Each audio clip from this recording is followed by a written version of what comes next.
نادم ہو چکا تھا۔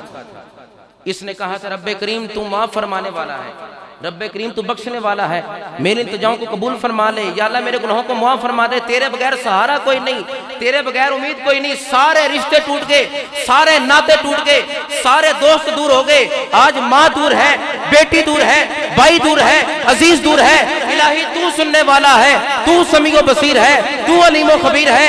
میرا بھائی دور ہے، میں گناہ کر بیٹھا، میں تیری نافرمانی کر بیٹھا، میں تجھے ناراض کر بیٹھا، ہائے افسوس میری حالت، یا اللہ مجھے معاف فرما۔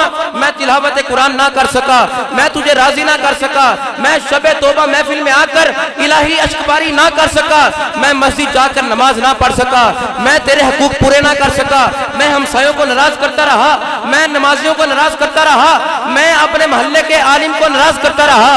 الہی نہ تیرے حقوق پورے کیے، نہ انسانوں کے حقوق پورے کیے۔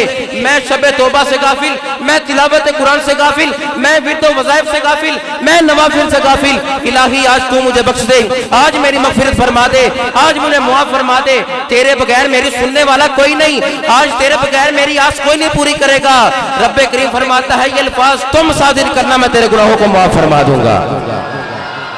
یہ کہہ دے تو صحیح، اپنی زبان سے صادر تو کر، وہ تو 70 ماؤں سے زیادہ پیار کرتا ہے۔ سمجھ آ رہی ہے توبہ کسے کہتے ہیں؟ یہ ہے توبہ۔ اشکباری کرنا تیرا کام ہے، وہ تو سنتا ہے، دن کے اجالے میں سنتا ہے، رات کی تاریکی میں سنتا ہے۔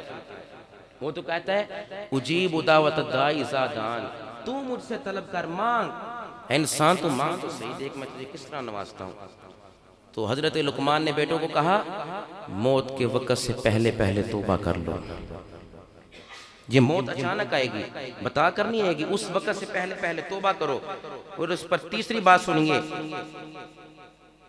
ہمارے علماء نے لکھا در جوانی توبہ کردن شیوائے پیغمبری، عہد پیری گرگزالم می شود پرہیزگار۔ فرمایا جوانی میں توبہ کرو،